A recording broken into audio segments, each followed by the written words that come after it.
Monde numérique. Je ne vois pas le GIGN, par exemple, préparer un assaut sur une messagerie Telegram à partir de leur smartphone personnel.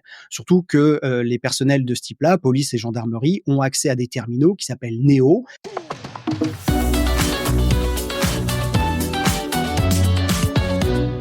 Bonjour Benoît Grunemwald, Bonjour Jérôme Colombin. expert cybersécurité chez EZ. On se retrouve pour ce rendez-vous en partenariat entre EZ et Monde Numérique. Benoît, 80% des Français utilisent les messageries instantanées, WhatsApp, Messenger, Signal, Telegram, etc. Au niveau mondial, c'est plus d'un terrien sur deux, ce qui n'est pas sans risque. On va parler de ce qui s'est passé aux États-Unis récemment. Nous devenons de plus en plus dépendants à ces outils, aussi bien à titre personnel que professionnel. Oui, c'est assez fou, hein, chacun les utilise. On peut estimer en 2024 qu'il y avait à peu près 40 millions d'utilisateurs de Signal, qu'il y avait à peu près 700 millions d'utilisateurs de Telegram et une autre messagerie très importante, en termes de part de marché, eh bien, c'est bien entendu WhatsApp qui, à cette époque-là, était estimé aux alentours de 2 milliards d'utilisateurs actifs chaque mois. Donc effectivement, qui n'utilise pas de messagerie instantanée, chiffrée ou non d'ailleurs, au quotidien, à la place, des bons vieux SMS? Alors revenons sur cet incident assez incroyable, donc aux États-Unis, une conversation entre de hauts responsables militaires avec le vice-président américain J.D. Vance et au milieu, quelqu'un qui n'aurait jamais dû y être, mais qui a tout écouté, qui a tout suivi, enfin c'était par écrit, un journaliste américain. Ça fait un scandale aux États-Unis. Pour bien comprendre, donc il faut quand même préciser que normalement cette messagerie est sécurisée, mais là, le problème n'est pas un problème technique. Effectivement, ce n'est pas du tout un problème technologique, c'est simplement une erreur de manipulation. Ce journaliste a été invité au groupe, certainement le plus sélect du monde, le plus VIP, et il s'est ainsi retrouvé dans la conversation avec des militaires, comme vous le disiez. Et à partir de là, il a pu suivre les différents échanges et être averti de ce qu'il allait se passer sur le terrain. Donc c'est incroyable parce qu'on a beau mettre de la sécurité, finalement c'est une faille humaine. C'est un problème de sécurité, mais c'est un problème humain. Oui, complètement. C'est le fait d'avoir ajouté une personne, sans vérifier, véritablement son identité, hein. C'est juste peut-être qu'il a sélectionné, son numéro de téléphone et il s'est dit: «Lui, je vais l'ajouter aussi à la conversation». C'est pour ça qu'il faut toujours distinguer sa vie professionnelle et sa vie personnelle. Bien généralement, ne pas utiliser le même smartphone. C'est-à-dire que si vous discutez, entre dignitaires ou entre militaires, eh bien, vous allez utiliser un smartphone et si vous discutez avec la vie extérieure, eh bien, vous allez utiliser un autre smartphone et comme ça, vous allez éviter d'avoir ce type d'acte manqué et de confusion entre les différents contacts. Et en Mmh. France, on voit bien que l'on a, des applications qui vont nous permettre aussi d'éviter de «mélanger les genres» entre guillemets. Si vous faites partie du gouvernement, vous allez avoir, par exemple, la messagerie CHAP, vous allez avoir Allvid. Donc ce sont des messageries qui sont tout aussi sécurisées, mais qui fonctionnent, elles, avec des annuaires, qui fonctionnent avec des permissions.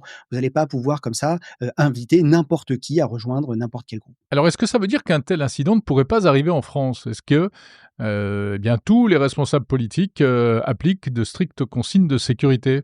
Alors, je ne pense pas que ça soit le cas, pour, certains, hommes politiques, notamment parce qu'ils n'ont pas tous la fourniture d'un matériel spécifique. Par contre, l'accès à la messagerie de CHAP, je pense que c'est accessible à toute, personne, travaillant pour le gouvernement.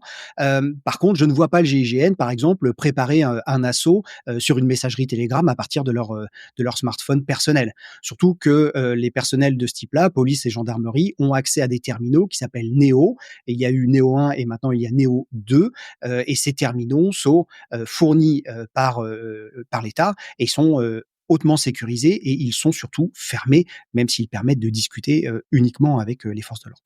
Mmh. Benoît, je reviens sur, Signal, Telegram, et cetera, qui, on le voit, sont quand même également utilisés par, ce type de professionnels. Alors, elles ont la réputation d'être hyper sécurisées, inviolables. Est-ce qu'elles le sont réellement, ces applications? Alors rien n'est inviolable, ça c'est un principe de base en cybersécurité. Il faut rester, très humble, à la fois quand on développe les applications, mais également quand on les utilise, toujours vigilant et donc la faille peut provenir à la fois, de l'utilisateur, on le voit avec ce qui s'est passé, aux États-Unis, soit, elle peut venir, d'une faille du logiciel. C'est pour ça d'ailleurs que, c'est bien d'avoir Signal, qui est, disponible sur un endroit qui s'appelle GitHub où on met son code source, qui fait que n'importe qui peut aller l'ausculter, l'auditer comme on dit. Alors n'importe qui, bon, il faut quand même avoir des compétences pour comprendre le code et Ouais, ça va bien sûr. permettre de vérifier, par un grand nombre de personnes, eh bien, que ce code-là est conforme à ce qu'il indique et éviter, par exemple, qu'il y ait des backdoors qui soient déposés à l'insu, des utilisateurs. Donc c'est cette transparence qui garantit la sécurité de ces applications, en fait. Mais WhatsApp n'est pas en open source, par exemple? Complètement, c'est alors la transparence là pour le coup concerne, principalement, Signal. Signal, oh d'accord, ouais. Puis on sait ce qui s'était passé aussi avec Telegram et cetera. Donc parce que malgré tout, ces applis ont vraiment la réputation d'être inviolables. Alors elles le sont ou pas. On sait aussi qu'il y avait cette entreprise israélienne qui avait à un moment découvert une faille dans WhatsApp qu'elle avait exploitée via un logiciel permettant, d'aller écouter, d'aller violer des échanges. Logiciel qui était vendu très cher à des puissances étatiques, on va dire. Oui, là, Heu, le problème, c'est que le logiciel, une fois installé, devenait, le maître total. Il prenait le contrôle total du smartphone. Donc de quelle que l'appareil? soit Ouais. l'application que l'on utilisait, au final, comme il avait, ce logiciel espion avait le contrôle total sur, l'appareil, au final, il arrivait à lire quasiment tout. Alors quoi qu'il en soit, ces applis, elles ont, la réputation d'être hyper sécurisées, à tel point que c'est ça qui pose un problème aux forces de sécurité. Pour le coup, on le voit dans le cadre d'enquêtes contre, la cybercriminalité, la criminalité, le narcotrafic et cetera et c'est pour ça que récemment, il y avait donc cette proposition de loi du ministre de l'Intérieur pour essayer de demander à ce qu'il y ait un accès pour les enquêteurs dans le cadre d'enquêtes judiciaires. Ça paraît légitime, un peu comme pour écouter les conversations téléphoniques, mais il y a eu une vraie levée de bouclier, du monde de la cybersécurité contre ça. Pour quelle raison, Benoît? Eh bien parce que ça, provoque un affaiblissement de la sécurité générale. C'est-à-dire qu'à partir du moment où vous ouvrez une porte, qu'elle soit dérobée ou non, la question c'est: qui contrôle cette porte? Qui l'utilise? Peut-elle être détournée? Et c'est là, que malheureusement, peuvent arriver les failles parce que, on l'a vu notamment aux USA, il y a eu des écoutes téléphoniques, opérées par un opérateur qui s'appelle Salt Typhoon, qui est aligné avec, l'État chinois, qui est rentré dans un certain nombre d'opérateurs téléphoniques et qui a réussi à détourner la demande de requête, officielle, qui lui permettait de mettre sur écoute des personnes et d'avoir les écoutes. Donc, imaginez qu'une personne, une entité arrive à détourner cette porte. Dans ce cas-là, eh bien, on perd complètement le contrôle. Donc, le problème n'est pas de donner ou pas accès à l'État pour des raisons légitimes. Le problème est d'ouvrir potentiellement une faille, une brèche, une vulnérabilité qui sera exploitée, non pas par la police, parce qu'elle aura bien sûr les autorisations et ça sera encadré, mais par potentiellement quelqu'un qui va en abuser et peut-être même passer inaperçu, comme ça a été le cas pendant un petit moment pour ce groupe d'attaquants présumés chinois, Salt Typhoon, qui a quand même mis à mal quasiment une dizaine d'opérateurs téléphoniques aux États-Unis. Ouais. Ouais, c'est ça qui est parfois difficile à comprendre, hein, quand on se place du côté du côté public sans connaître Côté de la toutes les protection de la subtilités. vie privée, Ouais, tout ouais, à fait. Et le, absolument. le problème, le problème, enfin, n'est pas forcément de donner des super pouvoirs. Si ça gêne toujours un peu la quadrature du net, le respect de notre vie privée. Il y a un certain nombre d'acteurs qui militent pour ça. Mais le problème, il est surtout que on ouvre une sorte de boîte de Pandore, on ouvre une porte et finalement on se dit mais vous inquiétez pas, la clé n'est gardée que par les autorités. Sauf qu'on sait bien que les clés, surtout dans le numérique, peuvent se dupliquer, voire même qu'il peut y avoir une porte dérobée sur la porte dérobée qui permettrait d'exploiter une vulnérabilité et de rentrer.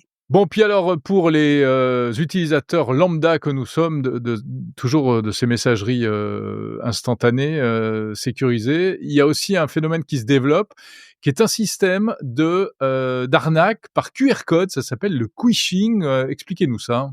Effectivement, le quishing, c'est la contraction de QR code et de phishing. Phishing, tout le monde connaît, c'est hameçonnage, en français. Et donc on a vu récemment des militaires, ukrainiens se faire, harponner, notamment sur signal. On leur envoyait des QR codes qui faisaient en sorte que, ils allaient associer, en scannant ce QR code, associer leur compte Signal avec le compte Signal, d'un opposant et d'un attaquant, d'un adversaire. Et donc, en scannant ce QR code, eh bien, l'adversaire allait accéder à l'intégralité de leur conversation. Évidemment, ça pourrait, se produire dans un cadre, pas seulement militaire, mais également, civil et donc nous arriver à nous. Oui, complètement, si quelqu'un a pour objectif, de vous, suivre, c'est ce que l'on appelle le stalkerware, par exemple, l'installation d'un logiciel espion, ou, lors de vifs violences intrafamiliales, on pourrait tout à fait imaginer qu'une personne, utilise, pourquoi pas même d'ailleurs votre téléphone, hein, si c'est un conjoint, un proche, pour scanner ce fameux QR code et ainsi associer son appareil à votre appareil, ce qui fait qu'il recevrait en temps réel l'intégralité de vos conversations et qu'il pourrait ainsi les suivre. Merci beaucoup, voilà, joie et malheur des messageries instantanées. Merci Benoît Grunemwald, expert cybersécurité chez EZ. Merci Jérôme.